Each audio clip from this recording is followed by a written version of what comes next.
এই যে ওয়াজ মাহফিল এখন হইতেছে, আরেকটা বাড়াবাড়ি হলে কি জানেন, এই ওয়াজ মাহফিল রাস্তাঘাটে এরকম ভাবে এই যে গাড়ি এগুলো আটকায়, গাড়িগুলি আটকায় এরকম ভাবে চাঁদা কালেকশন শুরু হয়েছে সারা দেশে এরকম ভাবে যে শুরু হয়েছে ওয়াজ মাহফিল। এইসব ওয়াজ মাহফিলের কথা তো আল্লাহ নবী বলে না। অসম্ভব কারবার, রাস্তাঘাটে, বাজারে, বাড়িতে, গ্রামে, শহরে, সব জায়গায় এরকম ভাবে চাঁদা শুরু হয়ে গেছে। হ্যাঁ, চাঁদা করুক, কিন্তু এই যে গাড়ি কি অ্যাক্সিডেন্ট করতেছে কি নাকি একটার পিছনে লাগিয়ে পড়তেছে রাস্তা ব্যারিকেড কইরা, এরকম ভাবে ওয়াজ মাহফিল কে বলেছে? কোরআনের হাদিসের কোনো জায়গায় নাই। ইসলাম তো কোনো আটকানোর জায়গা না। ইসলাম তো হলো সাদা সিধা রাস্তা। ইসলাম তো কাউকে কষ্ট দেওয়ার নাম নয়। ইসলাম তো কাউকে আটকানোর নাম নয়। ইসলাম তো এরকম ভাবে কাউকে ধোঁকা দেওয়ার নাম নয়।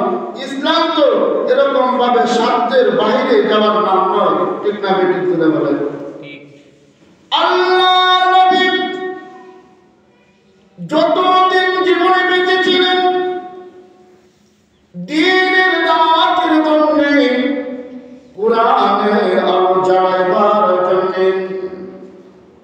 এরকম ভাবে প্রত্যেকটা ঘরে ঘরে কোরআনের আওয়াজ পৌঁছাইবার জন্য যে নবীজি নাকে না সারাদিন মাস এরকম ভাবে পিপাসিত অবস্থায় নবীজি দ্বীনের দাওয়াত দিতে যাইয়া কাফের বেদিনেরা যেইভাবে নবীজিকে আঘাত করেছে, যেভাবে নবীজি এরকম ভাবে পথে পথে বাধা দিয়েছে, ইহুদিরা যেইভাবে রক্তাক্ত করেছেন, ইহুদি নবীজিকে এরকম ভাবে আঘাত করলো,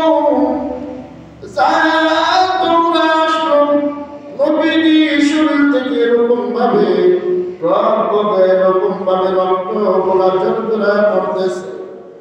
আল্লাহ নবী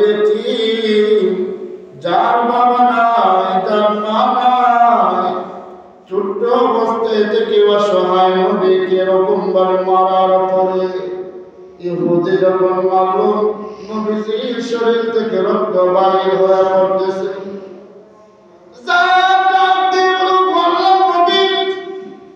আপনার শরীর থেকে এরকম ভাবে রক্ত ঝরছে, নবী গো, আপনাকে যে ইহুদি আপনাকে আঘাত করেছে আপনি একটিবার বলে দিন। নবীজি